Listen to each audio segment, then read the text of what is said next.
तो फाइनली ढूंढ लिया आपने। हाँ, मुझे उम्मीद थी आप ढूंढ लोगे। आज की इस वीडियो में मैं आपको बताऊंगा क्लास 10 हिस्ट्री, हरियाणा बोर्ड की किताब है आपकी, भारत एंड द वर्ल्ड, और इस बुक का चैप्टर नंबर 6 के क्वेश्चन आंसर आज इस वीडियो में होने वाले हैं। चैप्टर का नाम है फॉरेन इन्वेजन्स ऑन इंडिया, यानी कि भारत के ऊपर विदेशी आक्रमण। चलो शुरू करते हैं। मैं हूं अजय और आप देख रहे हैं CCR क्लास। लेकिन हाँ, वीडियो स्टार्ट करने से पहले बता देता हूँ, आपको इस कंप्लीट बुक का सॉल्यूशन लिखा हुआ भी मिल जाएगा, वीडियोस भी मिल जाएंगी। तो वेबसाइट और प्लेलिस्ट का लिंक डिस्क्रिप्शन में है, जरूर से चेकआउट कर लेना। अब शुरू करते हैं इस चैप्टर को। देखो, एग्जाम के पर्सपेक्टिव से बताऊं तो ये चैप्टर काफ़ी इंपॉर्टेंट रहने वाला है, और इसमें से आपको जो क्वेश्चंस मिलेंगे ना, लॉन्ग क्वेश्चन नहीं मिलेंगे, छोटे क्वेश्चन मिलेंगे 1, 2 या 3 मार्क्स के। उससे बड़े क्वेश्चंस नहीं मिलेंगे इस चैप्टर से। बट हाँ, ध्यान रखने की बात यह है कि आपको अगर टेक्सचुअल पढ़ लेते हो ना, तो मोस्टली जो चैप्टर के जो टॉपिक्स है, इंपॉर्टेंट टॉपिक्स है, वो हमारे कवर अप हो जाते हैं। सो ध्यान रखना, इस चैप्टर के टेक्सचुअल क्वेश्चंस को अवॉइड मत करना, जरूर से याद कर लेना, ठीक है। चलो पढ़ना शुरू करते हैं। Answer the following question. Following जो क्वेश्चन है उनके हमको जवाब देने हैं। Question number 1, when did the Arab first invade India, यानी कि जो अरब के लोग थे उन्होंने पहली बार भारत पर आक्रमण कब करा था? तो वो करा था 636 AD में। देखो, ये क्वेश्चन काफ़ी इंटरेस्टिंग सा है, बताता हूँ एक पर्सपेक्टिव के हिसाब से।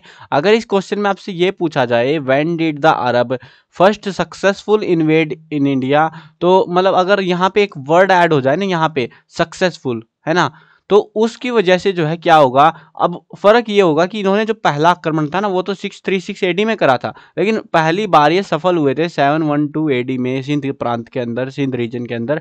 तो ये जो है 712 AD, अगर सक्सेसफुल वर्ड यूज करते हैं, ठीक है, ध्यान रखना है। अगर कई बार कंफ्यूज करने के लिए वो आपको ऐसा क्वेश्चन देंगे, तो करना क्या है, समझना है पहले क्वेश्चन को कि उन्होंने पहला इन्वेड पूछा है या पहला सक्सेसफुल इन्वेड पूछा है। अगर वो सक्सेसफुल इन्वेड पूछ रहे हैं तो 712 AD लिखना है, और अगर सिर्फ फर्स्ट इन्वेड पूछ रहे हैं तो वो 636 AD लिखना है, ठीक है ना। चलो इस चीज का ध्यान रखना। फिलहाल इस क्वेश्चन का आंसर हमारा 636 AD है, ठीक है ना। चलो अगले क्वेश्चन पे आते हैं। Question number 2, what was the name of the Hindu king of Sindh region of undivided India in 712 AD। तो यहाँ पे हमसे पूछा जा रहा है कि जो अनडिवाइडेड इंडिया था, पहले का जो भारत था उस समय, तो उस समय में जो है हिंदू राजा कौन था सिंध के रीजन का 712 AD के अंदर? तो वो था किंग दाहिर, ठीक है ना, किंग दाहिर नाम याद रखना पड़ेगा आपको, क्योंकि इसी ने जो हम बात करे थे ना कि 636 AD में अटैक हुए, 712 में सक्सेस हुए, तो वो सारा टाइम पास भाई इधर ही हो गया था उनका, ज़्यादातर तो सिंध रीजन के अंदर ही। चलो इसी वजह से मैं बता रहा था कि वो डेट याद रखने की है। नेक्स्ट क्वेश्चन देखते हैं। Question number 3, how many years did it take the Arab to conquer Sindh, यानी कि अरब के लोगों को सिंध को कॉन्करर करने में, यानी जीतने के लिए कितने साल लग गए? उनको लगे थे 75 ईयर्स, 75 साल लग गए उस इलाके को जीतने में इनको। नेक्स्ट क्वेश्चन है question number 4, how many times India was attacked by Mohammad Ghaznavi, तो मोहम्मद गजनवी ने भारत के ऊपर कितने हमले करे थे? ये बहुत मतलब वेला बंदा था, इसको कुछ काम नहीं था, इसने 17 बार अटैक करे थे, और ये जो है ना 27 साल के अंदर करे थे। अगर आपको नहीं पता हो, चैप्टर नहीं समझ के आए, याद नहीं है, तो भाई पहले चैप्टर समझो, फिर कहानी में मजा आता। कहानी बहुत इंटरेस्टिंग है इनकी। तो 27 साल के अंदर उसने 17 अटैक करे थे इंडिया के ऊपर, ताकि इंडिया के अंदर काफ़ी अपना इस्लाम का प्रचार कर पाए, अपने आप को जो है यहाँ से ये संपत्ति लूट पाए, और जो है मुसलमान जगत में अपना नाम कर पाए। इन चक्करों के चक्कर में वो 27 सालों में 17 हमले कर चुका था, और कभी पीट रहा है, कभी हमको पीट दे रहा है, ऐसे चल रहा था उसका भी। चलो नेक्स्ट क्वेश्चन देखते हैं। Question number 5, in which state is the world famous Somnath temple located, यानी कि आज के समय की बात करेंगे, क्योंकि प्राचीन काल में तो स्टेट वगैरह कुछ और ही थे, लेकिन हाँ नाम पहले भी शायद यही रहा होगा। तो जो भी है बुक के अंदर जो हमें बताया गया है उसके हिसाब से ही बता सकते हैं हम। तो वर्ल्ड फेमस सोमनाथ टेम्पल कहाँ पर है? वो है गुजरात के अंदर, ठीक है ना, जिसको महमूद गजनवी लूट के ले गया था फिर।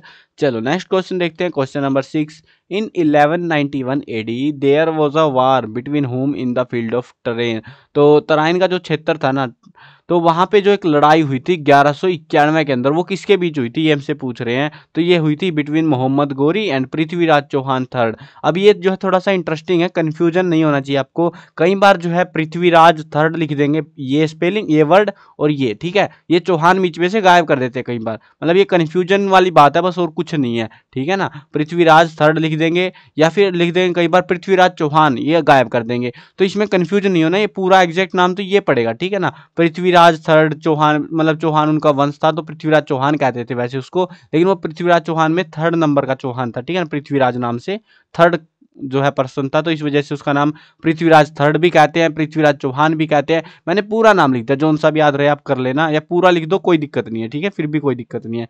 चलो अब इस हिसाब से लिखना है। इधर की साइड से लड़ा था मोहम्मद गोरी, जो कि इन्वेडर था, और कमाल की बात यह है इस लड़ाई के दौरान में ये बंदा हार गया था मोहम्मद गोरी, और इसके अगले साल 1192 में एक और लड़ाई हुई थी इनके आपस में, इन दोनों की अगले ही साल हो गई थी, और उसमें ये हार गया था, ठीक है।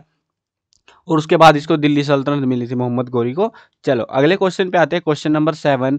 Who led the most powerful Mongol, कि मतलब मंगोल के अंदर सबसे पावरफुल कौन था, तो वो था चंगेज खां। ये जो है गंगेज खां लिखा हुआ है यहाँ पे, स्पेलिंग मैंने बुक में क्रॉस चेक करी भाई, मैं चैप्टर में भी आपको बता रहा था, अगर चैप्टर की वीडियो देख के आए होगे तो आपको पता होगा कि मैं उसमें बोल रहा था भाई स्पेलिंग में कुछ लोचा लग रहा है मेरे को, लेकिन एक्चुअल में गड़बड़ स्पेलिंग की नहीं है भाई, मतलब मैं क्या बोलूँ यार, मतलब ये जो है लिखा हुआ है गंगेज खां, लेकिन इसको कहते हैं हिंदी में चंगेज खां। अब चंगेज तो देखो हिंदी में पढ़ रहे हैं तो अलग नाम है, स्पेलिंग अलग हिसाब से बने, क्योंकि नेम की स्पेलिंग तो ऐसी ही होती है ना, जैसे मेरा नाम अजय है, मैं AJ AY ऐसे पढ़ेंगे हम, सिंपली हमें याद आ जाएगा, हम पढ़ सकते हैं। वैसे जो है चंगेज खां को कैसे लिखना चाहिए था, गिनगिस खां थोड़ी ना लिखते, हम ऐसा कुछ लिखते चंगेज, चंगेज लिख देते ऐसा चंगेज खां, है ना, लेकिन नहीं, गिनगिस खां लिखा हुआ इंग्लिश के अंदर और हिंदी में चंगेज खां कहते हैं इसको।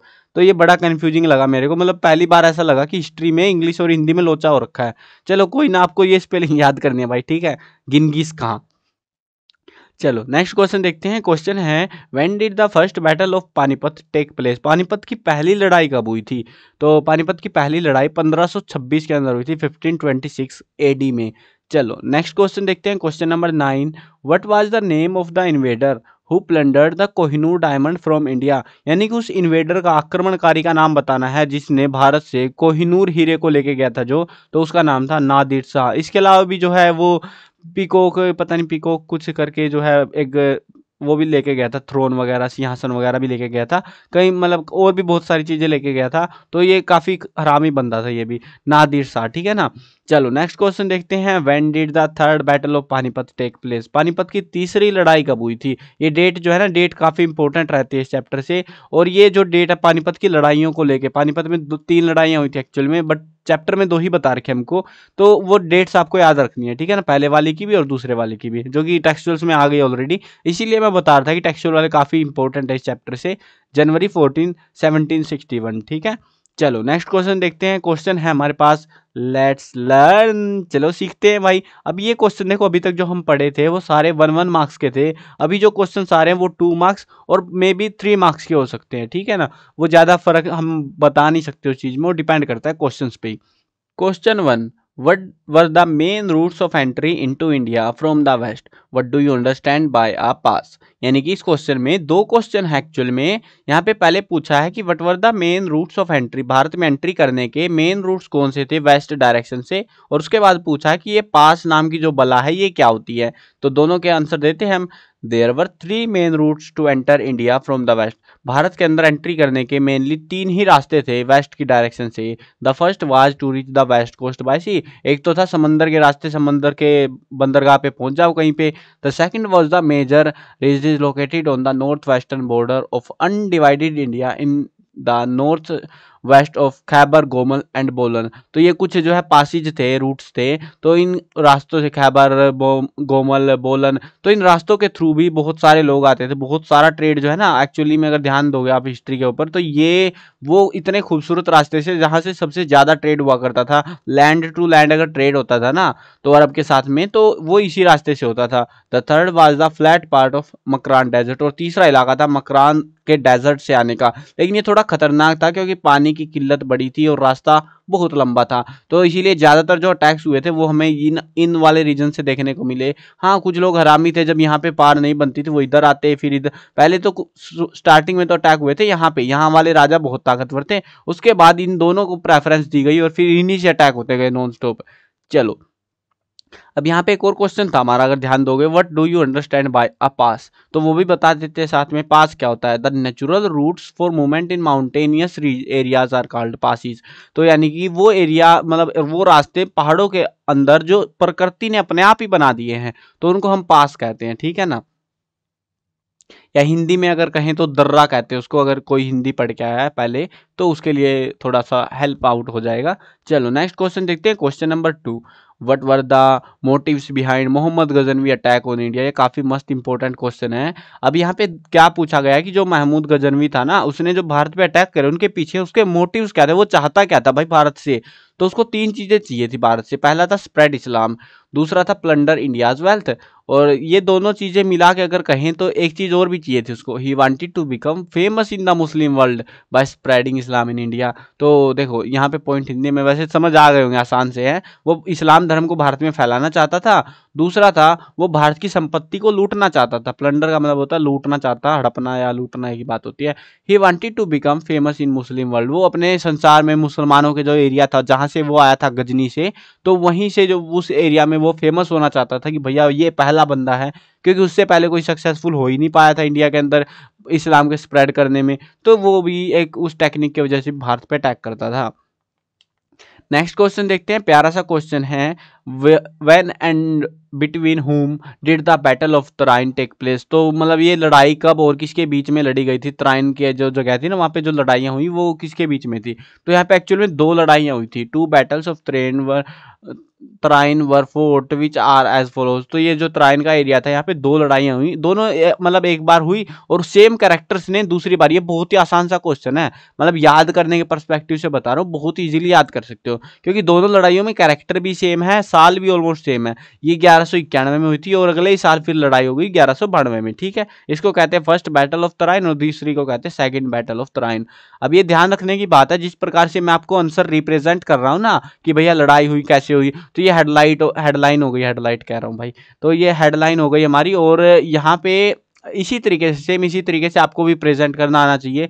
अब एग्जामिनर वगैरह जब कभी चेकआउट करते हैं ना, तो वो चीज़ें पहले तो पॉइंट पढ़ते हैं, पॉइंट क्या है, फिर उसके बाद इनके अंदर देखते हैं। बट ज़्यादातर पॉइंट से काम चला लेते हैं बहुत बार, अगर उनको लगता है कि हाँ भैया यहाँ से, तो उस चीज़ का ध्यान रखा करो, पॉइंट बन सकते हैं, बना लिया करो, जल्दी नंबर मिलते हैं कम लिखने से। In 1191 AD, Prithviraj Chauhan shows bravery, defeated Muhammad Ghori badly in the field of Tarain. He managed to escape with great difficulty, saving his life. अब इस लड़ाई के अंदर जो है ना, पृथ्वीराज चौहान या फिर पृथ्वीराज थर्ड जो था, उसने लड़ाई लड़ी थी, जो कि मैं स्टार्टिंग में बता रहा था एक नाम आपको, और उसने लड़ाई लड़ी थी मोहम्मद गोरी के साथ में। ये स्पेलिंग वगैरह ध्यान रखना इनकी कैरेक्टर्स की, क्योंकि फिर दिक्कत आएगी नहीं तो आपको। तो इसकी जो लड़ाई थी, इसमें पहली बार तो मोहम्मद गोरी हार गया था और अपनी जान बचा के भाग गया। दूसरी लड़ाई में जस्ट उल्टा हो गया, बस यहाँ पे हमारा जो पृथ्वीराज चौहान था वो भागा नहीं, वो वहीं पे मारा गया। The second battle of Tarain was fought between Mohammad Ghori and the Prithviraj Chauhan.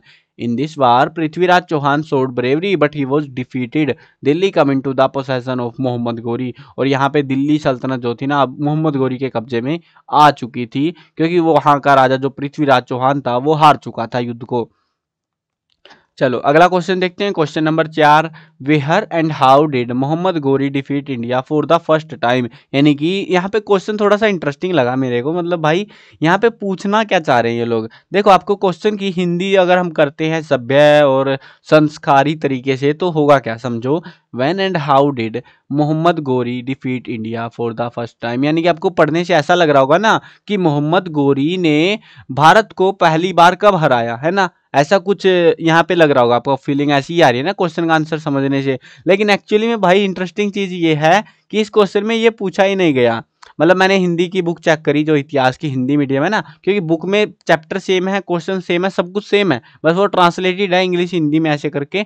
तो भाई उसमें पूछा गया था कि मोहम्मद गोरी मतलब पहली बार जो भारत में अटैक हुआ उसमें क्या हुआ था, मतलब हारा था तो उसका क्या नतीजा रहा, कैसे क्या हुआ, वो हमको बताना है। और एक्चुअल में मैंने जब ऑब्जर्व करा, क्लोजली ऑब्जर्व करा, तो मैंने चैप्टर में भी यही देखा, चैप्टर में भी यही बता रखा है। ये जो पहरा आप देख रहे हो ना चैप्टर में, एज इट इज उतार रखा मैंने कोई चेंजेस नहीं करे अपनी साइड से। तो ये बिल्कुल एज इट इज ही आपको लिखना, मतलब एज इट इज नहीं लिख पाओगे, वो पता है मेरे को, बट कोशिश करना, ठीक है ना। मतलब ये जो है आसान है, थोड़ा सा कंफ्यूजिंग है भाई क्वेश्चन, मेरे को वियर्ड लगा कि मतलब ये पूछ क्या रहे हैं, उत्तर कुछ और निकल रहा है, क्वेश्चन कुछ और ही बन रहा है, इनका सेंस नहीं बना रहा है क्वेश्चन थोड़ा उस लॉजिक के हिसाब से, मतलब इंग्लिश में लोचा है कुछ यहाँ पे। चलो कोई ना, मैंने बता दिया है ये चीज़ आपको, तो ध्यान रखना इस चीज़ का। द फर्स्ट देखो यहाँ पे क्या पूछा है, Mohammad Ghori where and how, यानी कि कहाँ पर और कब जो है मोहम्मद गोरी डिफीट, मोहम्मद गोरी हारा इंडिया में पहली बार। तो ये ऐसा कुछ क्वेश्चन है हमारा। तो the first defeat of Mohammad Ghori in India took place in Gujarat in 1178 to 79 AD. ये जो टाइम पीरियड है इसके दौरान में गुजरात के अंदर पहली बार उसको जब पता लगा था ना मोहम्मद गोरी को कि भैया गुजरात में सोमनाथ का मंदिर है वहाँ पे, तो वहाँ पे जो है उसको लूटने के चक्कर में उससे पहले उसने सोचा पहले मैं इससे बढ़िया यही है ना कि गुजरात में कब्जा ही कर लेता हूँ।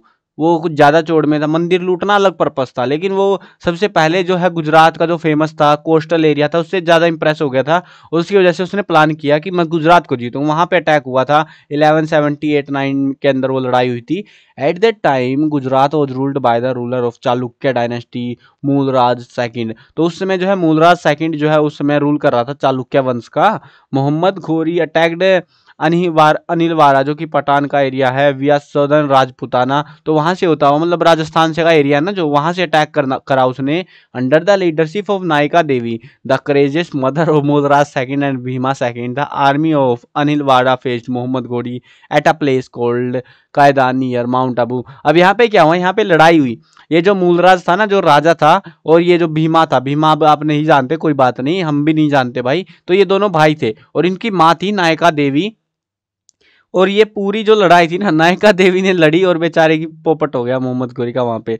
तो भाई मतलब इतना बुरा तो किसी के साथ ना हो। तो मोहम्मद गोरी ने एक लड़ाई लड़ी कायदान नाम के जगह पे माउंट आबू के पास में। तो Mohammad Ghori army was completely defeated. Mohammad Ghori somehow escaped from Gujarat with his defeated army. वो कैसे न कैसे करके अपनी जो है जान बचा के अपनी सेना के साथ वापिस भाग गया। और ये थोड़ा सा वियर्ड लगेगा कि भाई एक लेडी ने जो है इनकी माँ ने जो है वहां पे उसको हरा दिया था इन्वेडर को। This was the first defeat of Mohammad Ghori in India. ये पहली डिफीट थी मोहम्मद गोरी की इंडिया के अंदर। Mulraj second was the first ruler among Indian kings who first defeated Mohammad Ghori and forced them to return. मतलब ये पहला राजा था कह सकते हो, क्योंकि जिसका राजपाट होगा नाम तो भाई उसी का होता है, चाहे उसके सैनिक हराए, चाहे उसके सेनापति, चाहे उसकी माँ हरा दे, नो मैटर, लेकिन राजा का नाम होता है। तो इस वजह से इसका नाम हमें सुनने को मिलता है, जिसने जो है मोहम्मद गोरी को पहली बार इंडिया से जबरदस्ती बाहर भगा दिया था, अपनी जान बचा के भागने पे मजबूर कर दिया था। ठीक है ना, तो ऐसी कुछ लड़ाई हुई थी और ऐसा कुछ रिजल्ट रहा था इसका। ठीक है, ये क्वेश्चन अगर आता है प्रोबेबली 3 मार्क्स के आसपास का होगा अगर आएगा भी तो।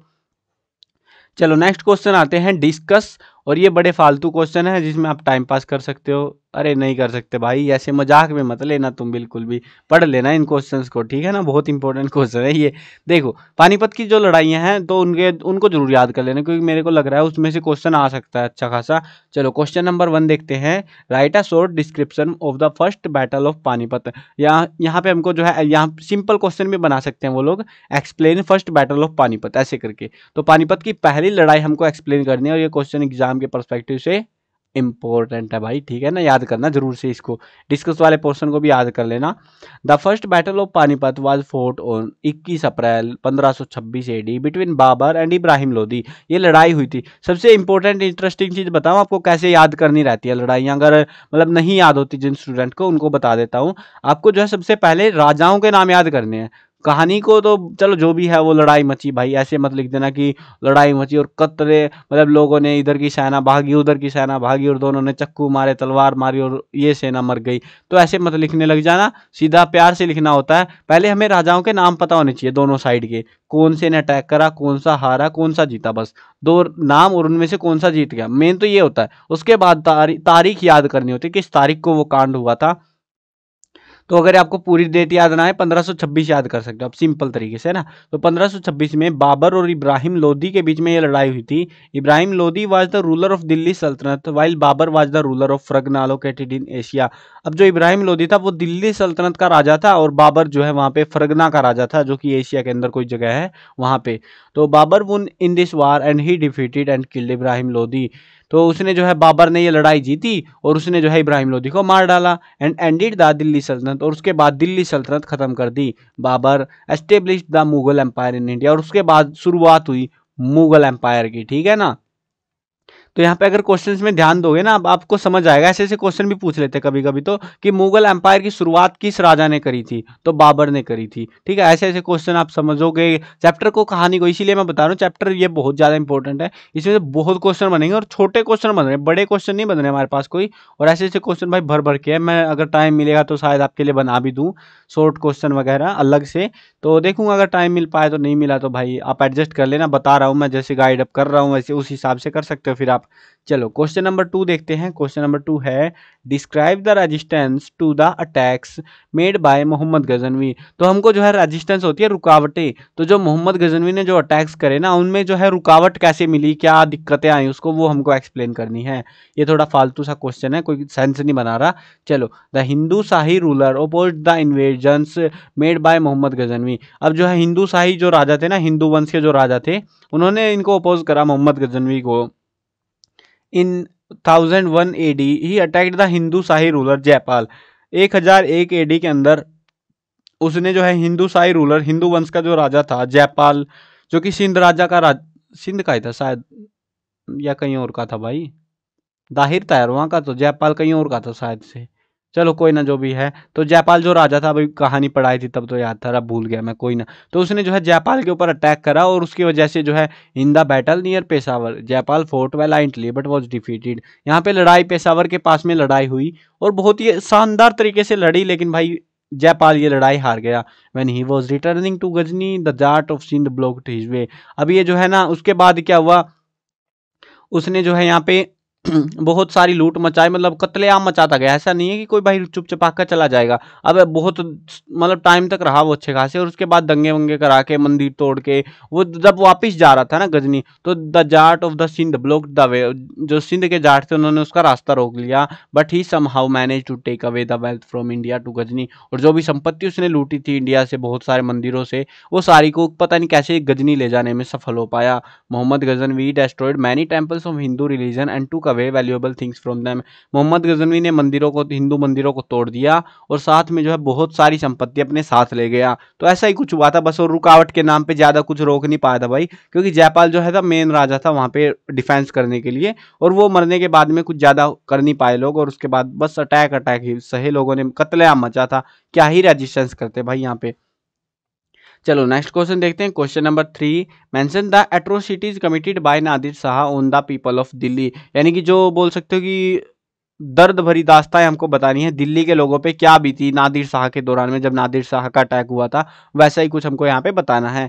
Nadir Shah was an Iranian ruler. पहले तो देखो ध्यान रखने की बात यह है, जब ऐसे क्वेश्चन हम बताते हैं ना कि भैया दिल्ली के लोगों पे नादिर शाह के अटैक का क्या नतीजा रहा, क्या बीता उनके ऊपर, तो उस टाइम पे हमको पहले बताना होता है भाई नादिर शाह कौन है एक्चुअल में, तो उसके बाद ही तो बताएंगे दिल्ली पे ऐसे हमला करा उसने और ऐसे ऐसे कांड हो गया फिर। तो Nadir Shah was an Iranian invader, Iran का आक्रमणकारी था। Taking advantage of the weekend position of Mughal in India, Nadir Shah invaded India in 1739 AD। अब मुगल जो है कमजोर हो चुके थे उस टाइम पे, और उसका फायदा उठाते हुए 1739 में उसने हमला कर दिया। At this time Delhi was ruled by Mughal emperor Mohammad Shah. तो इस समय जो है मोहम्मद शाह जो है, ये मोहम्मद शाह रंगीला भी कहते थे इसको, तो वो जो है उस समय राजपाट कर रहा था, जिसके बस का कुछ था नहीं। His army was defeated by Nadir Shah in the battle of Karnal. Karnal के अंदर एक लड़ाई हुई 24 फरवरी 1739 को, और उस लड़ाई में वो हार गया।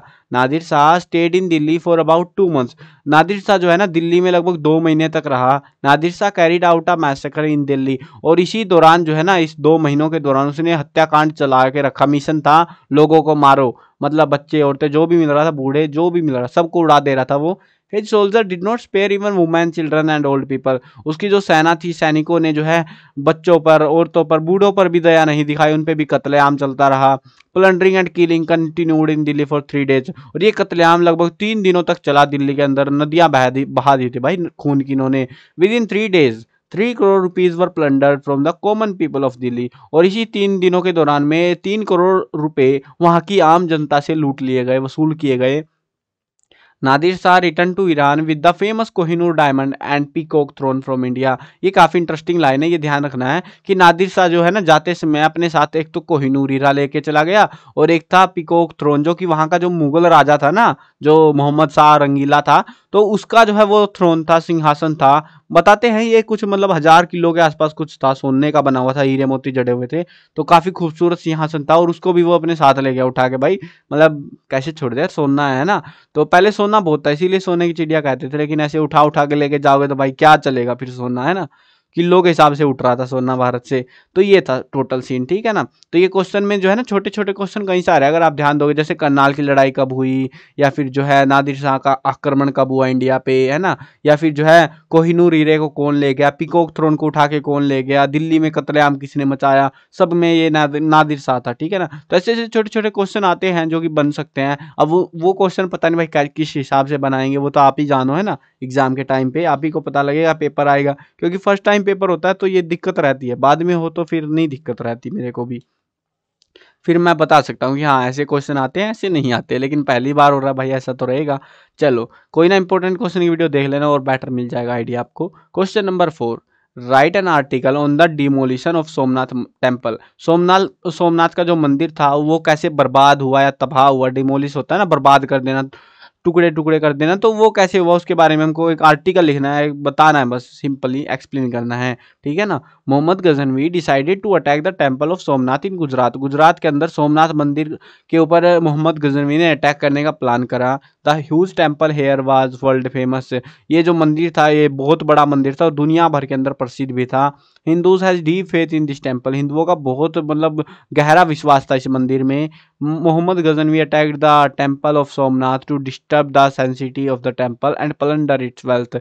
अब जो है उसने क्या करा, मोहम्मद गजनवी ने जो है इस मंदिर के ऊपर हमला करा और यहाँ की जो सेंसिटी थी यानी पवित्रता थी उसको बर्बाद कर दिया, और साथ में यहाँ की जो संपत्ति थी उसको भी लूट लिया गया। It took him 3 days to capture the temple of Somnath due to heavy resistance from the Hindus. इसको जो है ना आम बाकी मंदिरों के कंपेरेटिवली इसको लूटने के लिए उनको 3 दिन का समय लग गया, क्योंकि यहाँ की आम जनता इनको रोके हुए थी आगे बढ़ने से। Many Hindus who were protesting were killed by Mohammad Ghaznavi. जो लोग भी इसे उनको रोक रहे थे ना आगे बढ़ने से, इस मंदिर को तोड़ने से, तो उन लोगों को मार दिया गया। Thereafter Mohammad ransacked the temple and broke the idol of lord Somnath with a mace. उसके बाद उन्होंने जो है उस मंदिर को जो है टुकड़े कर दिए और साथ में जो वहाँ पे लॉर्ड सोमनाथ की, भगवान सोमनाथ की मूर्ति थी उसको एक मेस से यानी गदा होती है ना जो, तो उससे तोड़ दिया गया उस मूर्ति को भी। The money plundered from here was taken by Mohammad to Ghazni loaded on camels. और उसके बाद वो अपने जो मोहम्मद था ना वो अपना सारा सामान जो था मतलब उस मंदिर से लूट के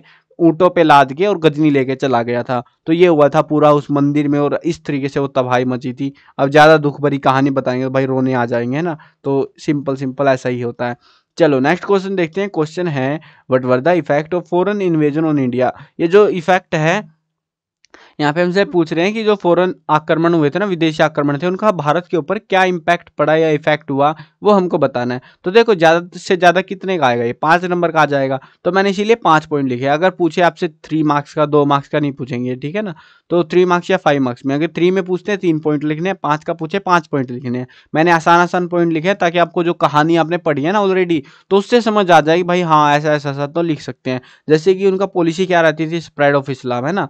Arab and Turk had a new religious zeal and they invaded India only to spread Islam। उन्होंने भारत के अंदर इस्लाम फैलाने के लिए अटैक करे थे। Many ulema Maulvis came to India with the invader। बहुत सारे उलेमा, ये उलेमा समझते हो ना जो इस्लाम के जो टीचर्स होते थे मदरसे वगैरह के, तो उनकी बात हो रही है ये। तो मौलवी वगैरह तो वो जो है इन आक्रमणकारियों के साथ भारत आते थे। They spread Islam in India, और वे कोशिश करते थे भारत में इस्लाम को फैलाने की। दूसरा था loss of life and wealth, जो कि ऑब्वियस सी बात थी, धन को लूटा गया और लोगों को मारा गया। Ghaznavi attacked India many times from 1000 AD to 1025 AD। The purpose of these attacks by Mohammad was to get wealth. अब ये जितने भी आक्रमण हुए ना मोहम्मद गजनवी के द्वारा बहुत बार हुए थे, 1000 ईस्वी से लेकर 1025 तक, और इसमें जो है हर बार जो है संपत्ति को लूटा गया। He was successful in taking away immense wealth, और यहाँ से वो बहुत बेशुमार दौलत ले जा पाने में सफल हुआ था।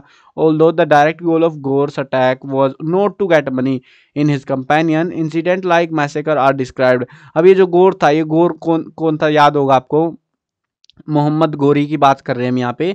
तो मोहम्मद गोरी ने जो है, हमें पता तो नहीं लगता, ऐसे पढ़ने में नहीं सुनने में मिलता कि भैया वो पैसे लूटने के लिए भारत आया था, लेकिन हाँ उसने दूसरा कांड कर दिया, उसने मैसेकर मचा रखा था, हत्याकांड, लोगों को कत्लेआम जो है काट डाला था उसने। He put many people to die, उसने बहुत सारे लोगों को मौत के घाट उतार दिया। In both the attacks India had to bear the losses of life and wealth. अब दोनों ही अटैक में कुछ भी हो, लोगों की जानें चली गई और बहुत सारी संपत्ति लूट ली गई थी। अब तीसरा पॉइंट है वो है बैड पॉलिसी ऑफ वार। अब यहाँ पे जो है मतलब बुरी जो पॉलिसी थी लड़ाई के दौरान में भारत वालों की, तो वो उसने बड़ी दिक्कत दी। The Indian bad war strategy was exposed during the foreign invasion. ये जो बुरी पॉलिसी थी ना, जो मतलब लड़ना नहीं आ रहा था उन लोगों को, भारत के राजाओं को, तो वो जो है लड़ाई के दौरान जब विदेशी आक्रमण हुए तब उनको पता लगा। The Indian rulers use mostly elephant in the army while the तुर्क हैड मोर हॉर्सेज। अब यहाँ पे बताते हैं कि जो इंडियन रूलर्स थे उनके पास हाथियों की सेना होती थी, हाथी रखते थे। अब आमने सामने लड़ेंगे तो भाई हाथी मतलब डर जाएंगे, घोड़े और भाग जाएंगे, तो वो प्लान रहता था इनका। लेकिन तुर्क वाले लोग सबसे ज्यादा घोड़े लेके आते थे। Horses could turn faster and more quickly than elephant. अब घोड़े जो है घूम सकते थे और जल्दी से जो है वो क्विकली टर्न वगैरह ले सकते थे, तो उसका एडवांटेज मिलता था उनको। In addition the military organization of Indians was weak. और उसके अलावा कहे तो जो मिलिट्री ऑर्गेनाइजेशन थी ना, यानी कि जो सेना कैसे मैनेज करनी है वो चीज़ें, वो भी बहुत बेकार थी। The Turk has a army smaller than the Indian but it was systematically divided. अब तुर्क वाले जो लोग थे कहें तो उनकी आर्मी बहुत छोटी थी इंडिया वालों से, उसके बावजूद भी उन्होंने वो सिस्टेमेटिकली डिवाइड कर रखी थी और छोटी सी सेना के साथ वो बड़ी सेना को मार देते थे। और जो कि वियर्ड सा लगेगा ये आपको भाई, मतलब इतनी बड़ी सेना, वो भारत वालों का ये था कि जैसे भीड़ दिखाते ना कि भीड़ हो रखी है बस लड़ने के लिए, सेना आ रखी है बहुत बड़ी, तो वो सीन था बस। लड़ना लड़ाना किसी को आ नहीं रहा था, क्योंकि ट्रेनिंग तो कभी कराते नहीं थे ये लोग। चलो नेक्स्ट पॉइंट देखते हैं। फोर्थ पॉइंट है blow to art and literature. यानी कि आर्ट और लिटरेचर जो थे वो बर्बाद हो गए यहाँ पे। बर्बाद तो होने ही थे, ऑब्वियस सी बात है, लड़ाई हुई, बहुत सारा डिस्ट्रक्शन हुआ, तो वही पॉइंट आपको एक्सप्लेन कर देना है। ये जैसे मैंने पॉइंट बना रखे ना, आप भी पॉइंट बना सकते हो। अगर पॉइंट एज इट इज याद ना आए तो आप अपने हिसाब से बना देना, ठीक है ना, बट पॉइंट बनाना अच्छा लगता है थोड़ा सा। The destruction of Indian temples and idol emerged as the main characteristic of attacks of Ghaznavi. तो महमूद गजनवी जब भारत आया था, अटैक करे थे, तो उसने बहुत सारे मंदिरों को डिस्ट्रक्ट कर दिया, बहुत सारी मूर्तियों को डिस्ट्रक्ट कर दिया, बर्बाद कर दिया।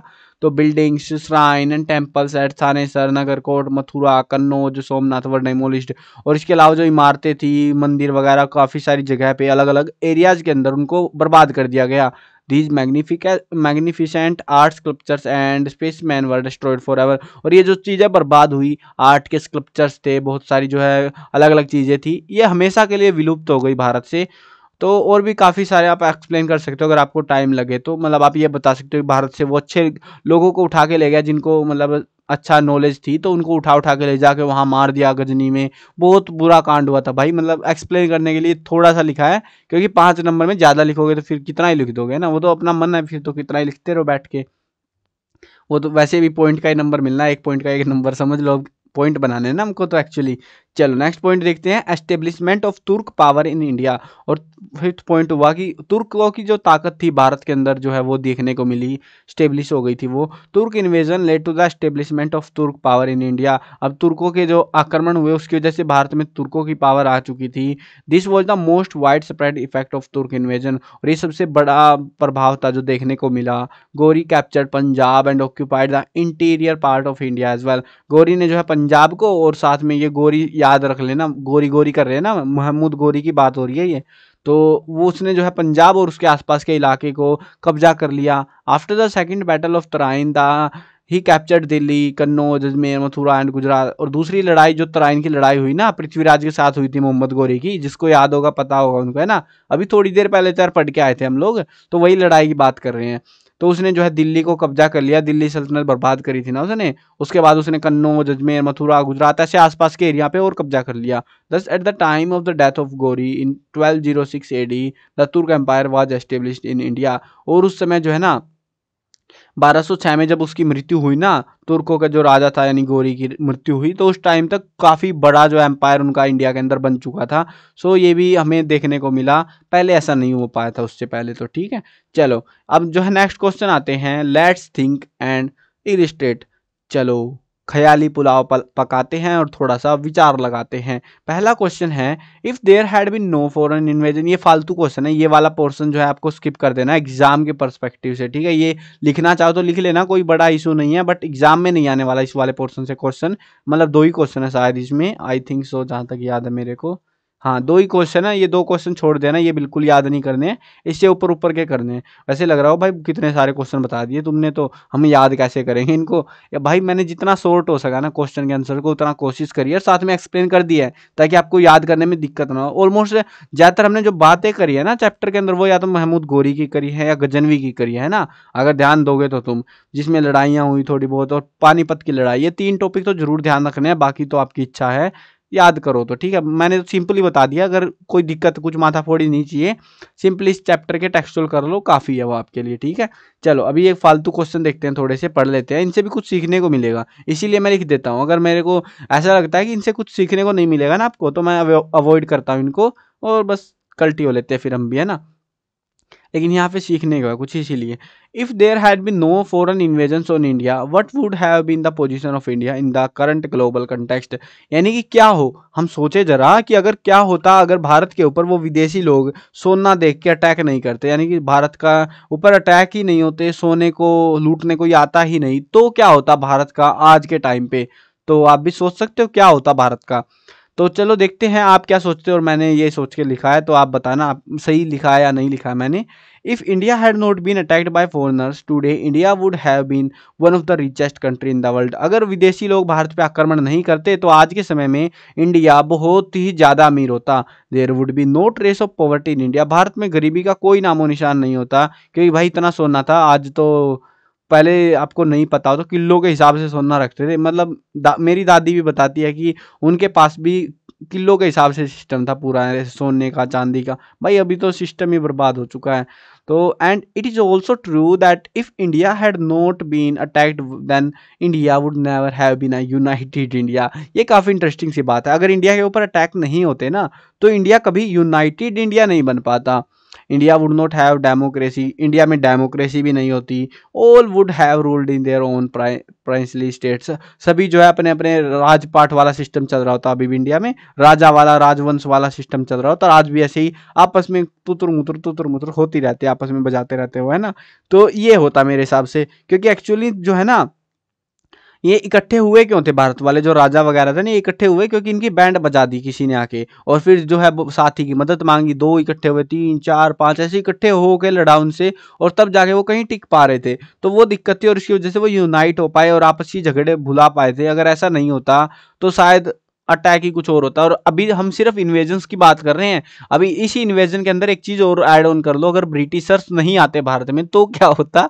तो आप एक्सपेक्ट कर सकते हो भाई कुछ और ही होता, इंडिया की संस्कृति कल्चर वगैरह बहुत नेक्स्ट लेवल पहुंच चुका होता, और हो सकता था हम डेवलप्ड कंट्री कहे जा सकते थे। लेकिन भाई डेमोक्रेसी नहीं मिलती हमको यहाँ पे उस समय फिर, है ना।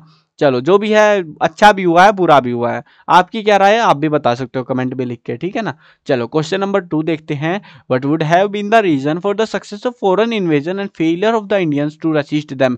यानी कि जो विदेशी आक्रमणकारी थे उनके सफल होने का और भारत वाले उनको रोक पाने में असफल हो गए, तो इनके पीछे क्या कारण थे, आपको क्या लगते हैं। देखो पहली बड़ी दिक्कत ये फॉलोइंग रीजंस थे। Moral of Indian Kings, Bharat वालों को एक शिष्टाचार वाली आदत लगी हुई थी, वो बड़ी दिक्कत थी, है ना, कि हम तो भैया ऐसे पीठ पीछे खंजर नहीं ठोकेंगे, वो भाग रहा है तो भाग जान दे। भाई उसी के चक्कर में वो भाग गया, अगले साल आके उसको भगा दिया फिर, तो ये चक्कर हो रहा था। अगर नहीं भागने देता तो वहीं खत्म खेल। बिट्रेल ऑफ लव्ड वंस, और उनके अपने ही लोगों ने दगा कर दी। बिट्रेल होता है धोखा, पीठ पीछे धोखा कर देना, वो ऐसे दगाबाज लोग भी तो निकलते हैं बीच में। तो जैसे घर का भेदी लंका ढाए, वही है यहाँ पे भी, भारत वालों में भी ऐसे ही लोग मिले जिन्होंने भारतीयों की बैंड बजाए। तो ये सीन था यहाँ पे भी। Unethical warfare policy of foreign invaders, बाहर वालों को क्या था, भारत पे अटैक करना है, लोगों को मारना है, कब्जा करना है। उनको यहाँ पे पॉलिसी की लड़ाई थोड़ी ना लड़नी है कि मैं इसी सभ्य तरीके से लड़ूंगा तुमसे, ना रे ना, हम चोरी छिपे कहीं से भी कुछ भी तरीका अपनाएंगे। तो उसकी वजह से जो है वो दिक्कत हुई। अब भारत वाले सभ्य शिष्टाचार बंदे यार, trend archers in their army, और उसके अलावा जो विदेशी लोग थे उनकी आर्मी में ट्रेंड आर्चर्स थे, जो धनुष तीर चलाते ना, पहले तो तीर ही चलते थे तो उनके निशाने बढ़िया थे। भारत वालों के तो तीर क्या पता वहीं लॉन्च होकर वहीं गिर जाते, मतलब सिकदड़ बैठा रखे थे यहाँ पे भारत वाली सेना में। तो वो दिक्कत थी, और जिसकी वजह से ये इंडिया वाले उनको रोक पाने में असफल रहे, और वो लोग लगातार लड़ाइयाँ जीतते चले गए थे। स्टार्टिंग के जो राजा थे ना, तो अगर आपने चैप्टर पढ़ा है तो याद भी होगा, स्टार्टिंग के जो राजा थे वो घुसने नहीं दे रहे थे, उनके जिंदा रहते हुए कोई विदेशी आक्रमणकारी भारत में कब्जा नहीं कर पाया। लेकिन उनके जैसे ही उनकी मृत्यु हुई, धड़ाधड़ हमले, अटैक के बाद अटैक, ऐसे ही चलता रहा, नॉन स्टॉप चलता रहा और लूटता रहा भारत बस। ठीक है, तो ये थे हमारे टेक्सचुअल क्वेश्चंस। आई होप आपको समझ में आ गए होंगे और खूबसूरत से क्वेश्चन थे यार, प्यारे से, और एग्जाम के पर्सपेक्टिव से बता दिया था। ध्यान रखना इस चैप्टर का, एग्जाम में आ सकता है अच्छा खासा क्वेश्चन। ठीक है, बाकी इंपॉर्टेंट क्वेश्चन की वीडियो देख लेना, उसमें मेजोरिटी ऑफ द क्वेश्चन तो हमें इसी के मिलेंगे, टेक्सचुअल क्वेश्चन। एक आध क्वेश्चन अगर कोई एग्जाम में बाहर से आएगा या कहीं से आएगा तो वो मैं अपडेट कर दूंगा। अब ये सारे जो इंपॉर्टेंट क्वेश्चन है, टेक्सचुअल क्वेश्चन है, ये वेबसाइट पे लिख रखे हैं मैंने, एमसीक्यूज वगैरह भी। अब वेबसाइट पे लिखने का फायदा क्या है, अब मैं बता देता हूँ। जो स्टूडेंट वीडियो को बाद में देखता है, इंपॉर्टेंट क्वेश्चन मैं बता रहा हूँ भाई, ये वो, तो अगर अगले साल मान लो वीडियो देख रहा है कोई, तो उनको जो है बेनिफिट मिलेगा वेबसाइट का, क्योंकि वेबसाइट के ऊपर मैं जो क्वेश्चंस में एग्जाम में पेपर में आएंगे क्वेश्चन इस चैप्टर से, वो वहाँ पे अपडेट कर दूंगा वेबसाइट पे। वीडियो तो अपडेट होती नहीं है बार बार, तो वहाँ पे अपडेट हो जाते हैं। अब यहाँ पे नहीं होते हैं, तो अब वो आपकी इच्छा भाई, वहाँ पे जाके चेकआउट करना चाहो तो कर लेना, नहीं करना चाहो तो वो आपकी मर्जी है। ठीक है ना, तो वेबसाइट पे भी चेकआउट कर ही लेना मेरे रिकमेंडेशन थे, अगर टाइम लगा रहे हो, निकाल रहे हो, पेपर में बढ़िया नंबर चाहिए तो। ठीक है, वेबसाइट का नाम है cclchapter.com, डिस्क्रिप्शन में लिंक भी दे दूंगा मैं आपको सुविधा के लिए। ठीक है, चलो मिलते हैं नई वीडियो में, बाय बाय।